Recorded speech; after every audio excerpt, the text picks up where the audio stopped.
Halo, perkenalkan, kami dari kelas Strategic Management J, kelompok 10, akan menjelaskan 8 perusahaan dan strategi-strateginya.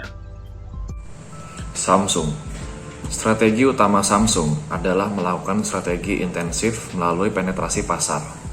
Samsung sendiri mempertahankan pangsa pasarnya dengan terus memasarkan produknya di TV, sosial media, dan internet hingga terkenal sampai sekarang.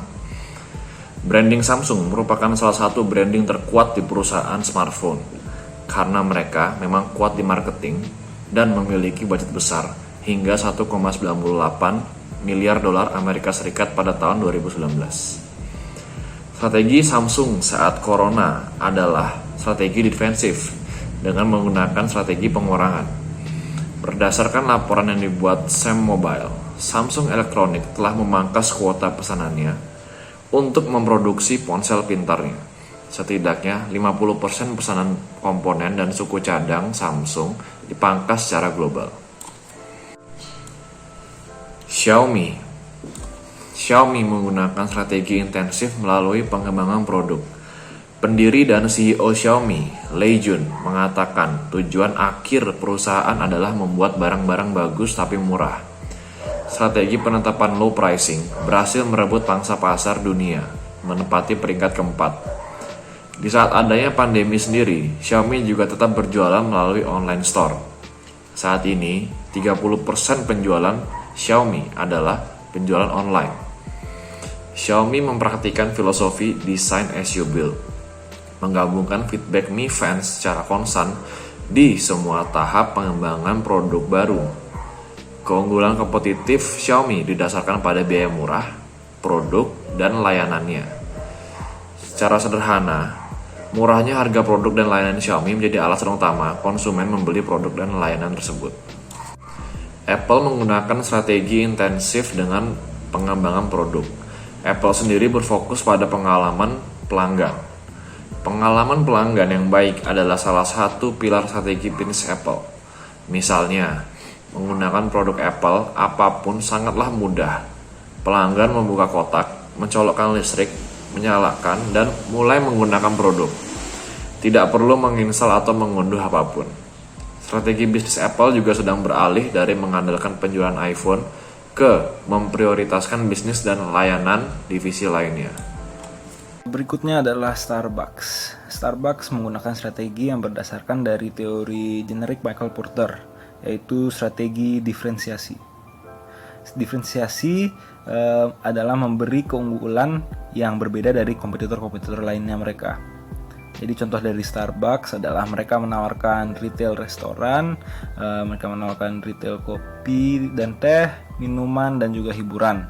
Nah, produk keunggulan yang mereka tawarkan itu mereka menjual frappuccino, terus mereka juga menjual biji-biji kopinya mereka, terus minuman botol, merchandise mereka seperti botol-botol yang mereka jual.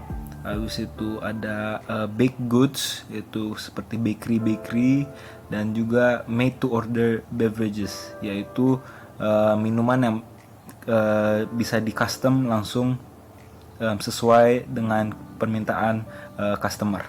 Next adalah McDonald.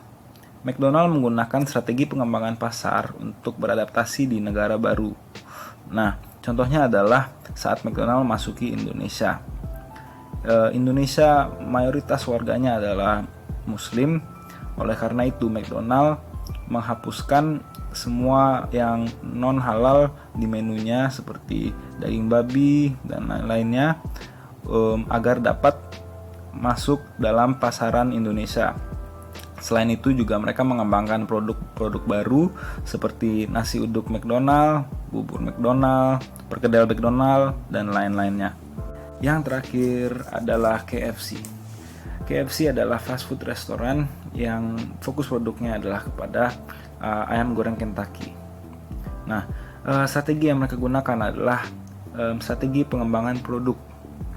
Nah, dengan itu mereka tidak hanya menjual ayam goreng Kentucky saja, tapi mereka juga menjual burger ayam mereka, rice box ayam, bubur ayam, sup ayam, dan lain-lainnya.